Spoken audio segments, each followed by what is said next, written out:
Good afternoon, everyone. My name is Bill THOMPSON. I'm very pleased to welcome you to the final session of the afternoon. And after that, there will be coaches outside to take us to a reception at the Institute of Directors.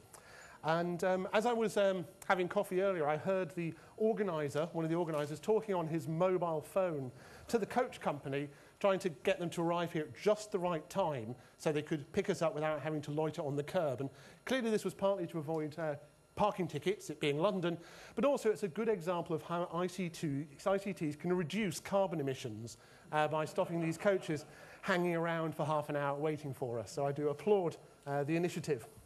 Because in the past few years, we've seen science-based technologies like computers and networks used to enable us to carry out technology-based science. And the science of climate change is one area of research that is deeply dependent on information and communication technologies of all sorts. Computer models are obviously at the heart of the discipline, with complex sensors, remote sensing and telemetry, vital sources of data.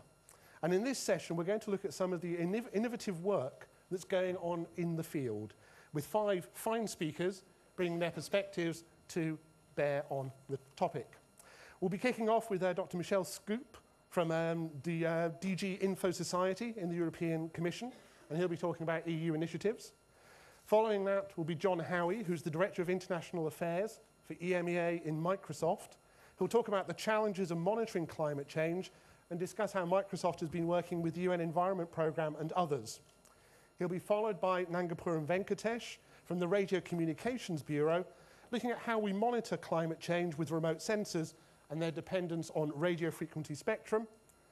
And following him will be Dave Berry, who's Deputy Director of the National E-Science Centre in Edinburgh, presenting work he's done with his colleagues on measuring energy efficiency. And we'll be finishing with Pankaj Bhatia from the Greenhouse Gas Protocol Initiative in the World Resource Institute, and he'll be talking about methodologies for measuring carbon footprint. And after this last speaker, we'll have time for a Q&A session before we finish at 5:30. So I'd like to kick off by asking Michel Scoop to take the podium for the first presentation.